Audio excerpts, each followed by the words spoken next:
Hello বন্ধুরা, আসসালামাইকুম। পাপড়ি mushroom and agro ফার্মের পক্ষ থেকে সবাইকে শুভেচ্ছা। আশা করি সবাই ভালো আছেন। একজন শ্রদ্ধেয় চপ বিক্রেতা জানতে চেয়েছেন যে মাশরুম আমি কতদিন ফ্রিজে সংরক্ষণ করে চপ বিক্রি করতে পারবো এবং এটাকে কত ভাগ করে আমি বিক্রি করব, যেহেতু আমার এখানে 10 টাকা করে বিক্রি হয় সব ধরনের চপ।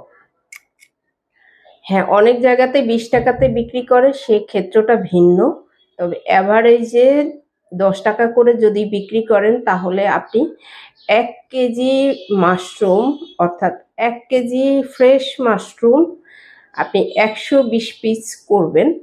তাহলে আপনার 120 পিসে 10 টাকা করে হলে 1200 টাকা হয় আপনার মাশরুমের দাম, এবং আনুষঙ্গিক খরচ বাদ দিয়ে আপনার মোটামুটি ভালো প্রফিট থেকে যায়।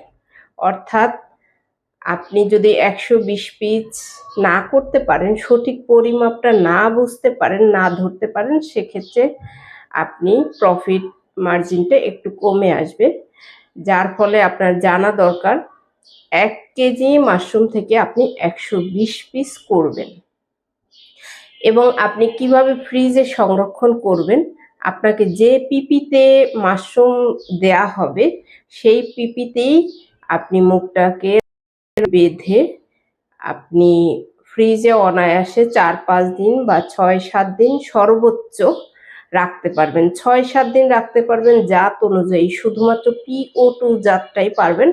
অন্যান্য জাত আপনি 3-4 দিন বা 4-5 দিনের বেশি পারবেন না, কিন্তু 6-7 দিন আপনি রেখে দিতে পারবেন PO2 জাত। জাতের উপরেও অনেক কিছু নির্ভর করে, তবে ভুলেও আপনি ডিপে রাখবেন না। যদি ডিপে রাখেন সেক্ষেত্রে নরম হয়ে যাবে, আপনি আপনার ভোক্তাকে স্যাটিসফাইড করতে পারবেন না, কারণ চপটা যখন নরম পাবে তারা করতে পারবে, তখন আপনি চপ করে খুব একটা পারবেন না।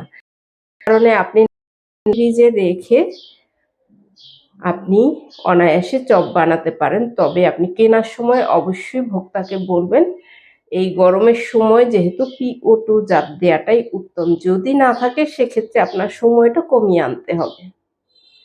আপনি যেহেতু নতুন চেষ্টা করবেন PO2 জাত অর্থাৎ সাদা জাত নেয়ার জন্য। আশা করি ভিডিওটি দেখে আপনি ক্লিয়ার হবেন, এবং যারা আছেন যে চপের উপরে জোর দিবেন, চপ বিক্রির উপরে জোর দিবেন, তারাও এই ভিডিওটা দেখে নিতে পারেন। আশা করি উপকার আসবে। ভালো থাকুন, সুস্থ থাকুন এবং নিজ ঘরে ঘরে মাশরুম চাষ করে নিজের পুষ্টি চাহিদা মিটিয়ে তুলুন। ভালো থাকুন। আল্লাহ হাফেজ।